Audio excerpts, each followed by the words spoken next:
प्रधानमंत्री नरेंद्र मोदी के लक्षद्वीप दौरे से उठे तूफान ने मालदीव की राजनीति में भूचाल ला दिया।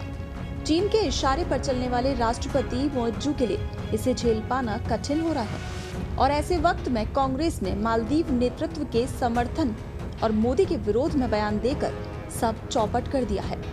लक्षद्वीप दौरे के बाद प्रधानमंत्री मोदी और भारत के खिलाफ अपमानजनक टिप्पणी करने वाले 3 मंत्रियों को राष्ट्रपति मोहम्मद मोइज्जू को हटाना पड़ा। ये वही मोइज्जू हैं जिन्होंने चुनाव ही भारत विरोधी एजेंडे और इंडिया आउट के नारे के साथ जीता था। अब मालदीव की घरेलू राजनीति में मोइज्जू घिर गए हैं। उनके खिलाफ अविश्वास प्रस्ताव लाया जा सकता है। यहाँ तक सब ठीक चल रहा था, लेकिन चीन के इशारे पर चल रहे मोइज्जू को भारत ने ठीक से सबक सिखा दिया था। लेकिन अचानक कांग्रेस पार्टी ने अपना मुंह खोल दिया। पिछले 4 दिन से चल रही भारत की कूटनीति एक तरह से भारत विरोधी मोइज्जू के खिलाफ सर्जिकल स्ट्राइक की तरह काम कर रही थी। कांग्रेस अध्यक्ष मल्लिकार्जुन खड़गे ने कह दिया कि इसमें सारी गलती मोदी की है। मोदी की आदत है कि वो हर बात को पर्सनली लेते हैं। हर बात में मोदी का विरोध करते करते भारत विरोध कर जाने के आदी हो चुके कांग्रेस नेताओं की गलतियों का सिलसिला नहीं रुक रहा है।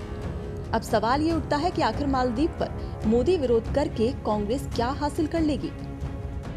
कांग्रेस लगातार मोदी की विदेश नीति का विरोध करती रही है।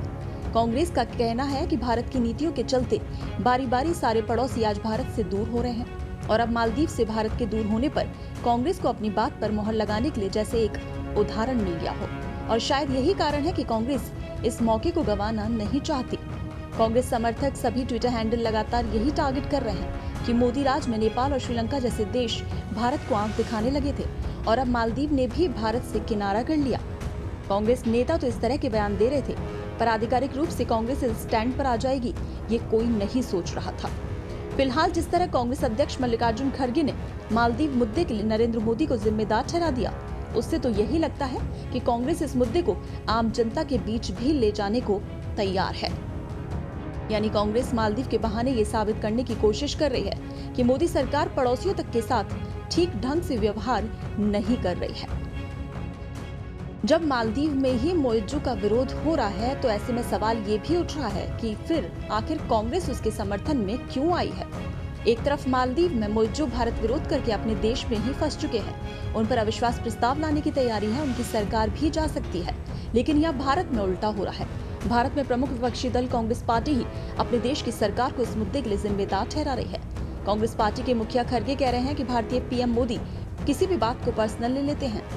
मालदीव में पूरा विपक्ष आज भारत के साथ खड़ा नजर आ रहा है। राजनीतिक दल ही नहीं, टूरिज्म इंडस्ट्री के लोग भी भारत की तरफदारी कर रहे हैं और अपने राष्ट्रपति का विरोध कर रहे हैं। दरअसल मोहम्मद मोइज्जू चीन के इशारे पर काम कर रहे हैं। चीन भारत को घेरने के लिए श्रीलंका से लेकर नेपाल, बांग्लादेश, भूटान, मालदीव, पाकिस्तान में अपनी कठपुतली सरकार चाहता है। नेपाल में उसकी कोशिश सफल नहीं हुई। श्रीलंका चीन के कर्ज के चलते चीन के BRI प्रोजेक्ट का हिस्सा तो है, पर वहाँ की जनता चीन के चाल को समझ चुकी है। इसलिए वहाँ की सरकार भारत के खिलाफ कोई भी कदम उठाने से हिचकिचाती है। तो चीन के झांसे में फंस चुका श्रीलंका जब आर्थिक रूप से दिवालिया हुआ तब उसे भी भारत की अहमियत समझ में आई। पाकिस्तान में चीन ने बहुत पैसा लगाया, पर वहाँ भी चीन के खिलाफ आंदोलन चल रहे हैं और मालदीव में भी अब ऐसा ही होने वाला है। मालदीव की आम जनता समझ चुकी है और बहुत जल्दी मोइज्जू का खेल खत्म होने वाला है। तो जब इन देशों के लोग चीन की चाल को समझ चुके हैं तो आखिर भारत के लोग क्यों नहीं समझेंगे। कांग्रेस पार्टी का मालदीव को दिया जा रहा समर्थन आम भारतीय चीन का ही समर्थन समझेंगे और ये सही भी है। ये कौन नहीं जानता कि चीन मालदीव में अपना बेस बनाना चाहता है ताकि हिंद महासागर पर भारत के एकाधिकार को तोड़ सके। और यही कारण है कि चीन ने बहुत पैसे खर्च कर श्रीलंका में हम्बनटोटा बंदरगाह को अपने कब्जे में लिया। मालदीव का समर्थन करके अब कांग्रेस ने आ बैल मुझे मार वाली हरकत की है और अब आम लोगों तक जब ये मुद्दा जाएगा तो कांग्रेस की भद ही पिचने वाली है।